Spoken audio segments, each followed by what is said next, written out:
ഞങ്ങൾ അവിടെ തെരഞ്ഞെടുപ്പ് രംഗത്ത് വളരെ സജീവമായി സംഘടനാ പ്രവർത്തനത്തിലാണ്. രാഷ്ട്രീയമായിട്ടാണ് ഇടതുപക്ഷ ജനാധിപത്യത്തിന് എല്ലാ തെരഞ്ഞെടുപ്പുകളെയും നേരിടുന്നത്. അതെ അതെ, ആ മുഖത്ത് എഴുതി വെച്ചിട്ടുണ്ട്. UDF ആണ് ജാതി, മതം, വിശ്വാസം, വൈകാരികത തുടങ്ങിയ മാനകങ്ങൾ ഉപയോഗിക്കുന്നത്. 99 സീറ്റിൽ LDF വിജയിക്കുക എന്നത് കഴിഞ്ഞ തെരഞ്ഞെടുപ്പ് കാലത്ത് പുതുപ്പള്ളിക്കാരുടെ മുമ്പിൽ ഒരു യാഥാർത്ഥ്യമായിരുന്നില്ല. ഇന്ന് പുതുപ്പള്ളിക്കാരുടെ മുമ്പിലുള്ള യാഥാർത്ഥ്യം എന്താണ്? രണ്ടാം പിണറായി സർക്കാരാണ്. ബഹുമാനായ ഉമ്മൻചാണ്ടി മുഖ്യമന്ത്രിയായിരുന്ന കാലത്ത് നടക്കാതിരുന്ന ദേശീയപാത വികസിച്ചു വരുന്നത് കാണുന്നൊരു പുതുപ്പള്ളിക്കാരാണ്. അതോടൊപ്പം ഞങ്ങൾക്ക് എത്തണമെന്ന് പുതുപ്പള്ളിയിലെ മനുഷ്യർ ചിന്തിച്ചാൽ അത് പുതിയ വികസനത്തിന്റെ ചിന്തയല്ലേ? അല്ല, അങ്ങനെയാണല്ലേ. ഞങ്ങളുടെ ഭരണം, പിണറായി സർക്കാരിന്റെ ഭരണം, കഴിഞ്ഞ 2 വർഷം ഒക്കെ ജനങ്ങൾ വിലയിരുത്തി നൽകുന്ന വോട്ടാകും പുതുപ്പള്ളിയിലേത് എന്ന് ആത്മവിശ്വാസത്തോടു കൂടി പറഞ്ഞുകൊണ്ട് ബൂത്തിലേക്ക് പോകാൻ കഴിയോ? അല്ല, അത് പിന്നെ 140 മണ്ഡലങ്ങളിലെയും തെരഞ്ഞെടുപ്പിന്റെ ഫലം 99 സീറ്റിലെ LDFന്റെ തുടർഭരണമെന്നുള്ളത് വിലയിരുത്തി കഴിഞ്ഞു. ഇനി കേരള നിയമസഭയിലേക്ക് ഞങ്ങൾ നടത്തുന്ന പ്രവർത്തനങ്ങൾക്ക് 5 കൊല്ലം സമയം തന്നിട്ടുണ്ട്. അതൊരു പോരായ്മ തന്നെയാണ്. അതെ അതെ, ഞങ്ങൾ ആദ്യം 600 വാഗ്ദാനങ്ങൾ പറഞ്ഞു, 580 നടപ്പാക്കി. ഇപ്പൊ 900 പറഞ്ഞിരിക്കുന്നു. അത് പൂർത്തിയാകുന്ന ഘട്ടത്തിൽ ഞങ്ങൾ എന്ത് കേൾക്കാൻ നല്ല രസമുണ്ട്. ഇതൊക്കെ ജനങ്ങളോട് പറയാനുള്ള ഒരു അവസരമാണ്. 28 ദിവസമുണ്ട്. അപ്പൊ അതിന്റെ വിളവെടുപ്പ് എന്താണ് എന്നുള്ളതാണ് ചോദ്യം. ഇനി 8-ാം തീയതി വൈകുന്നേരം നമ്മൾ ഇരിക്കുമ്പോൾ ഇതൊന്നുമല്ല, വേറെ കാര്യങ്ങളാണ് ജനം ചർച്ച ചെയ്തത് എന്ന് പറയരുത്. ഇതൊക്കെ ആശ്വാസമായി. ശ്രീ അനിൽകുമാർ ഇങ്ങനെ ചർച്ചയ്ക്കിടയിൽ പറയുകയാണ്, ഈ കുടുംബത്തിന്റെ പാരമ്പര്യമായി കൈമാറി വരുന്നു എന്നൊക്കെ പറഞ്ഞിട്ട് പറയുകയാണ്. ഒരു കൈവതം നാറ്റിക്കരുത്. ശ്രീ ചാണ്ടിയുമ്മൻ, അദ്ദേഹം KSUവിന്റെ ജില്ലാ സെക്രട്ടറി ആയി, അതിനുശേഷം അദ്ദേഹം സംസ്ഥാന വിദ്യാർത്ഥി സംഘടനയുടെ സംസ്ഥാന സെക്രട്ടറി ആയിരുന്നു. ഡൽഹിയിൽ പ്രവർത്തിക്കുന്ന കാലത്ത് അദ്ദേഹം ഡൽഹി സ്റ്റേറ്റ് സെക്രട്ടറി ആയിരുന്നു. അതിനുശേഷം യൂത്ത് കോൺഗ്രസിന്റെ സംസ്ഥാന സെക്രട്ടറി ആയിരുന്നു. ഇപ്പൊ യൂത്ത് കോൺഗ്രസിന്റെ ഔട്ട്റീച്ച് സെല്ലിന്റെ നാഷണൽ ചെയർമാനാണ്. അങ്ങനെ പറഞ്ഞു കൊടുക്കണം. അപ്പോഴും അദ്ദേഹത്തിന് ചാണ്ടിയുമ്മൻ എന്ന് പറയുന്നത് കുടുംബ പാരമ്പര്യത്തിന്റെ പേരിൽ വരുന്ന ആള് മാത്രമാണ്.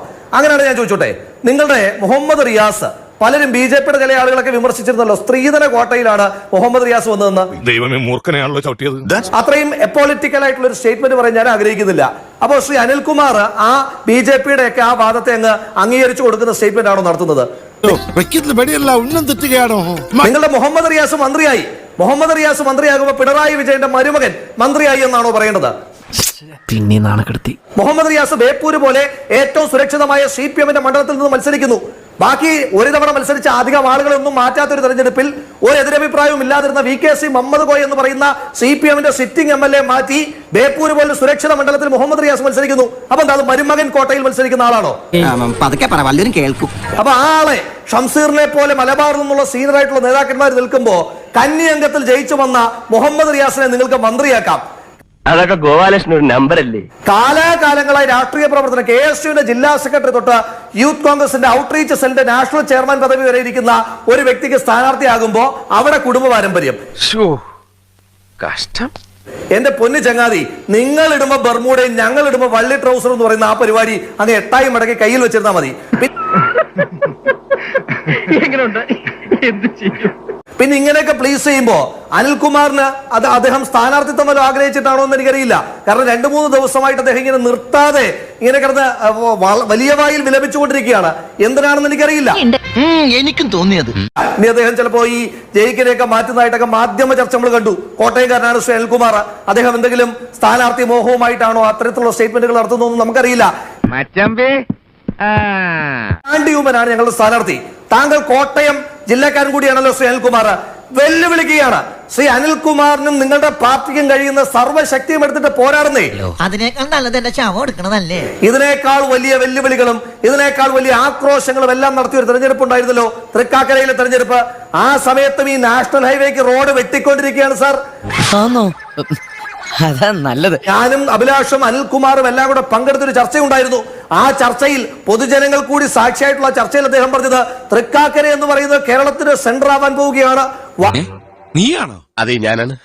വാട്ടർ മെട്രോ, മറ്റേ കേരളയില്, പിന്നെ കൊച്ചി മെട്രോ, ഇതെല്ലാം കൂടെ സമന്വയിക്കുന്ന സംഗമ ഭൂമിയിൽ CPMന്റെ MLA ഉണ്ടാകുമെന്ന് പറഞ്ഞു. ഞാനൊരു സത്യം പറഞ്ഞ് വിശ്വസിക്കൂ, എന്നാ എനിക്കത് ഓർമ്മയില്ല. ഇന്ന് നിയമസഭാ സമ്മേളനം ഉണ്ടായിരുന്നു. ആ നിയമസഭാ സമ്മേളനത്തിൽ തൃക്കാക്കരയുടെ പ്രതിനിധിയായിട്ട് എഴുന്നേറ്റ് എന്ന് വർത്താനം പറഞ്ഞ ആളുടെ പേര് ഉമാ തോമസ് എന്ന. മനസ്സിലായില്ലേ?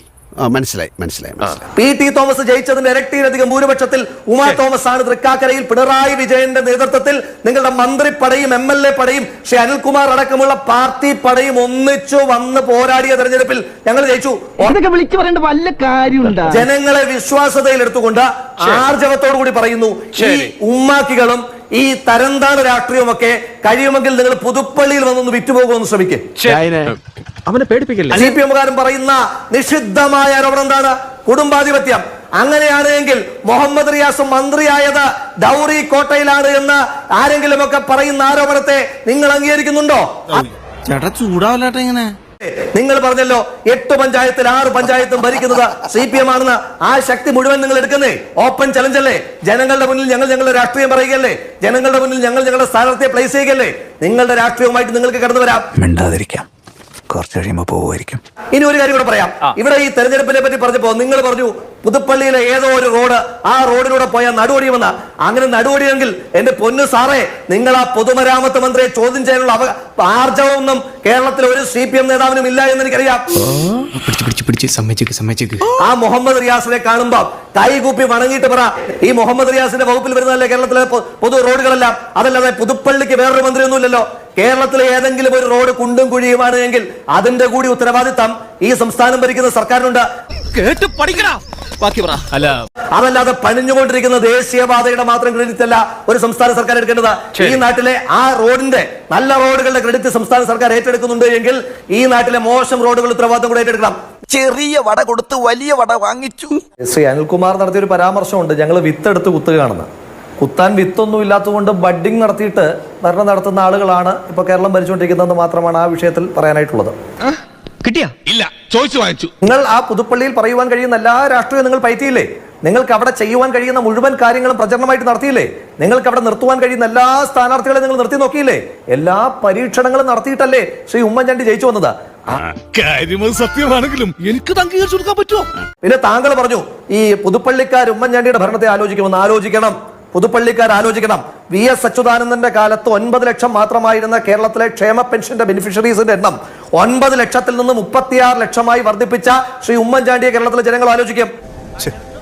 വേണ്ടായിരുന്നു.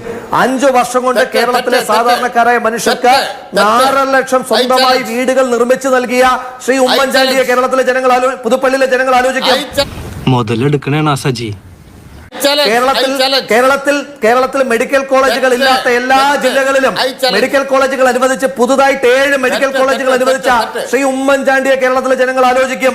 നീ കുറെ നേടുന്നുണ്ടല്ലോ. അതേ സമയത്ത് തന്നെ കേരളത്തിൽ സ്വന്തമായി എയ്ഡഡ് കോളേജുകളോ ഗവൺമെന്റ് കോളേജുകളോ ഇല്ലാത്ത മുഴുവൻ അസംബ്ലി കോൺസ്റ്റിറ്റ്യുവൻസികളിലും സ്വന്തമായി ഗവൺമെന്റ് കോളേജുകൾ തുടങ്ങിയ ശ്രീ ഉമ്മൻചാണ്ടി ആലോചിക്കും.